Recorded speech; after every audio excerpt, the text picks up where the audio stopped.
Vamos conversar com o professor Tainan Costa e o tema, lógico, é redação, né? Isso. Primeiro eu queria saber qual a tua trajetória até e por que que você decidiu ser professor de redação?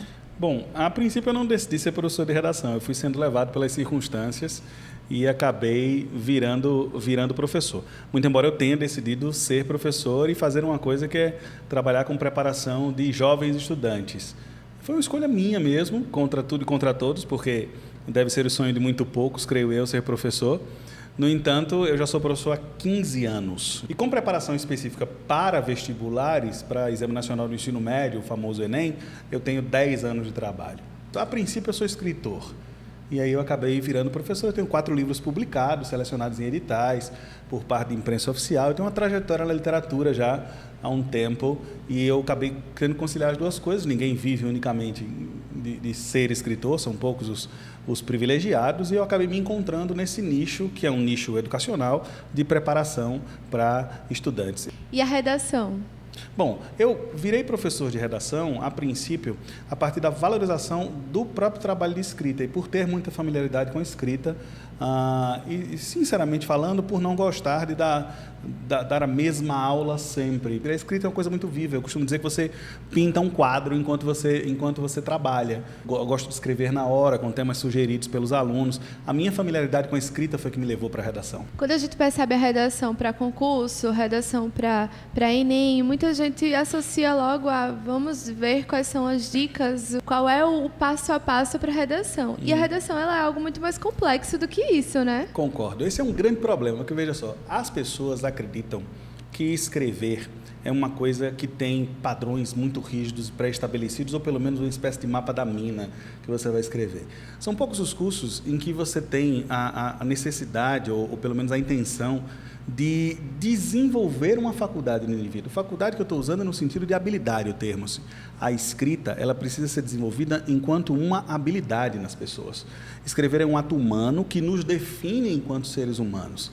E muito além das fórmulas prontas, muito além das normas, muito além de siga esse passo e tire 1000, porque, de fato, os resultados eles estão aí, mas é muito além disso, entendeu?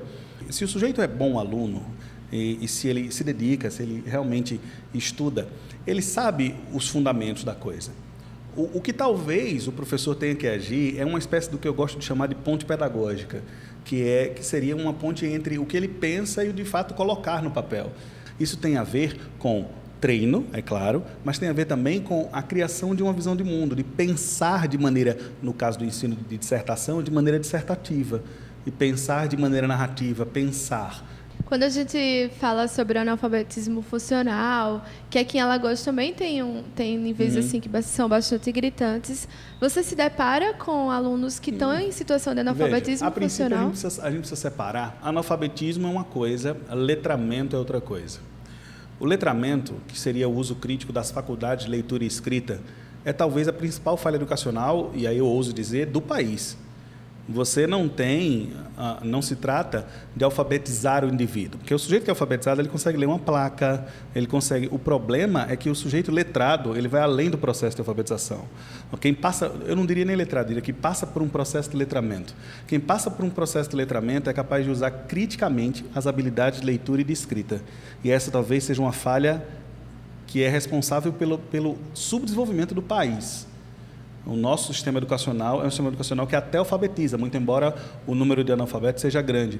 Ele até alfabetiza. O que ele não faz é preparar as pessoas dentro de um processo de letramento. E o letramento ele vai muito além de ler e escrever. Ele é o uso social das habilidades de leitura e escrita para que o indivíduo exista enquanto cidadão. E aí, um curso de redação que seja capaz de fazer isso é um curso de redação que oferece uma visão de mundo. E eu acho que é por isso que eu estou há tanto tempo no mercado e que consigo me manter, justamente porque eu vou muito além do simples ato de escrever. Se trata de debater ideias, de dissertar sobre uma realidade. E isso passa por uma perspectiva de letramento. Não necessariamente de alfabetização, mas de letramento. Como que você consegue fazer esse nivelamento que às vezes é exigido e que é exigido de fato para o Enem, para concurso, etc.? O que as escolas não percebem nesse sentido é que o trabalho de escrita ele tem que ser individual. Você precisa ter um contato pessoal com o aluno. De certa forma, isso limita a quantidade de alunos com a qual um professor de redação pode trabalhar. Então, você precisa montar uma equipe de correção.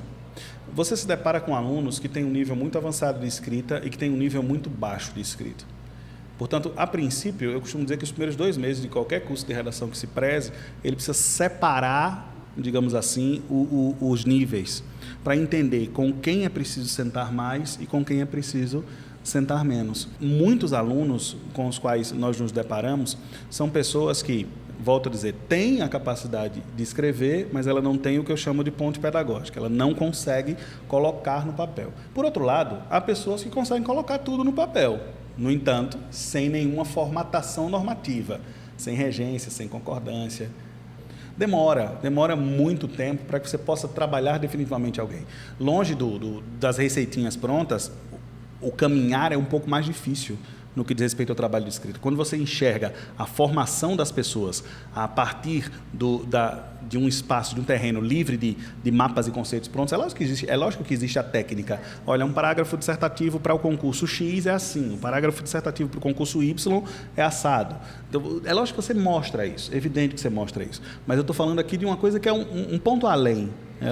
Que é justamente quando você já formatou o texto e agora você quer dar ao indivíduo a capacidade de usar a escrita para viver em sociedade. A redação talvez seja a única matéria dentro do ensino médio e fora dele, porque em outros lugares as pessoas estão buscando cursos de... Eu não gosto do termo reciclagem, porque você recicla lixo, recicla o que não tem uso. Digamos que é retomada do hábito da escrita. As pessoas têm buscado muito isso, profissionais de diversas áreas, porque é fato, e isso é uma característica de mercado, que o futuro é de quem fala em público e escreve para um público. Principalmente hoje em dia que nós vivemos em rede, e como nós vivemos em rede, você, no seu perfil de rede social, você escreve. E você escreve para um público. Ainda que esse público esteja na sua bolha, mas você escreve para esse público. É o que costuma se dizer na piada, né? No jogo, na brincadeira, que se diz assim, olha, falta amor no mundo, mas falta muito mais interpretação de texto. E aí é preciso levar as pessoas a esse ponto, ao ponto de que elas entendam que, independente se ela é engenheiro, se ela é advogado, se ela é médico, quem escreve melhor, quem lê melhor, está um passo à frente. E as redes sociais como instrumento tem auxiliado? Como é que você percebe? Em parceria com minha equipe, a gente tem uma coisa que é um aplicativo. Esse aplicativo ele tem a função de corrigir texto. Eu acredito plenamente que o ensino ele deve coexistir com as ferramentas digitais. Se ele coexiste com as ferramentas digitais, a coisa funciona melhor. Essa briga é uma briga que eu venho comprando, e eu trabalho na mesma escola, muito orgulhosamente, há 15 anos. E há 10 anos eu já dizia isso. O celular ele tem que ser usado em sala de aula. Como ele vai ser usado? Porque se você, professor, não usa uma rede social em sala de aula, tenha certeza de que algum celular vai estar ligado durante a sua aula. Nós, que trabalhamos com educação, nós que trabalhamos com ensino, nós precisamos ocupar o espaço das redes. As pessoas precisam usar aplicativos pedagógicos.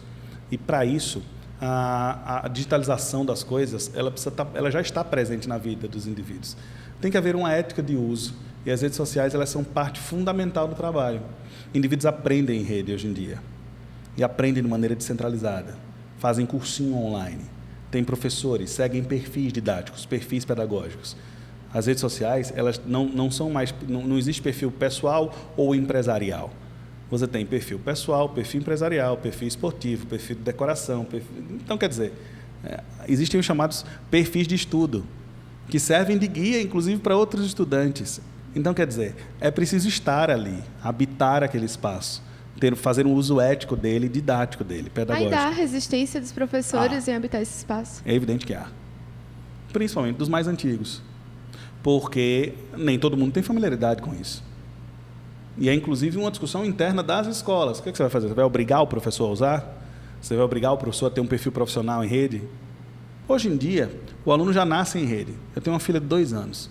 A parte mais desenvolvida do corpo dela é isso aqui. São os polegares, com as quais ela mexe na tela do celular o tempo todo. Ela escolhe música, ela diz o que quer, ela diz o que não quer. Então, quer dizer, essa criatura, ela é digital, ela é de rede, e ela vai viver em rede muito mais. Essa separação, minha vida aqui, minha vida em rede, ela tende a desaparecer.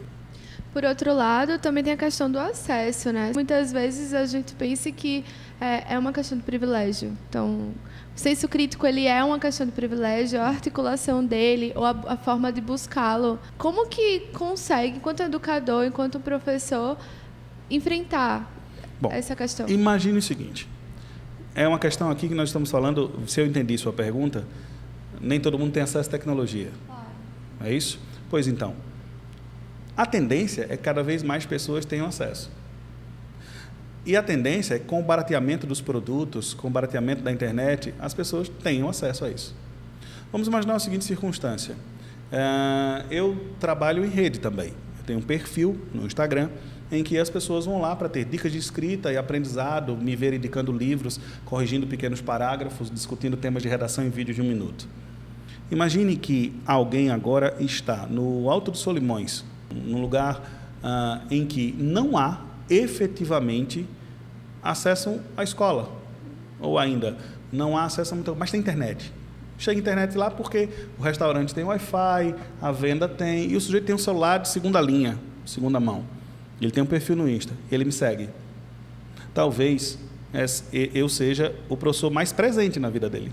É lógico que nem todo mundo tem acesso à maioria das coisas, mas as gerações mais novas terão acesso a essas coisas. Mas até também é o campo de interesses, porque teve uma pesquisa até que foi divulgada que mostra que pessoas de classe C, D e E têm utilizado mais redes sociais, mas o uso ele é mais voltado a questões de fotos, de trocar informações mais pessoais, de um cotidiano, mas que é um cotidiano muito mais pessoal do que de busca de informações. É o mesmo uso que nós fazíamos, que não somos das classes C e D, é o mesmo uso que nós fazíamos no passado. O uso ele amadurece. O uso educacional da internet ele vai crescer à medida que as pessoas perceberem que elas têm acesso à informação se elas souberem pesquisar. A princípio, é bom lembrar o papel meio subversivo que coisas como a pirataria tem, por exemplo. Quando alguém quer um filme, quando alguém quer um livro, quando ela usa a internet, a princípio não pagando. Só que observe o avanço de empresas dentro das redes que fornecem serviços de streaming, tanto de entretenimento quanto educacionais. Observe o crescimento do ramo do mercado da educação no Brasil hoje. E observe o quanto você pode ter acesso a professores. E esses professores, eles fornecem um serviço, na maioria das vezes, com um custo absolutamente pequeno. Então, quando o aluno faz uma relação de custo-benefício, ele percebe que ele pode acompanhar. É cada vez maior a educação online. O YouTube tem um portal especificamente para isso, que é o YouTube Edu. Então, a tendência é que isso cresça. E muitas vezes a educação na internet ela soa das duas maneiras, ou seja, ela é tanto divertida quanto educacional. Não à toa, os aplicativos educacionais tendem a se associar a jogos, porque a educação ela assume um novo perfil. Essa é uma outra questão interessante. Não se vai reproduzir na internet o mesmo modelo de educação que se reproduz em sala de aula. Isso, inclusive, irá amadurecer. Não se trata apenas de filmar um quadro enquanto professor dá aula.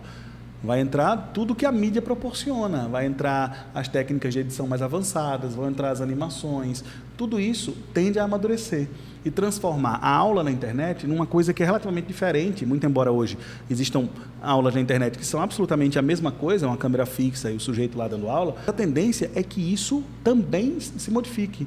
A tendência é que as ferramentas que a própria internet proporciona, que a edição de imagem, que a edição de vídeo proporcionam, elas cresçam também. E aí você vai ter uma aula que é efetivamente digital.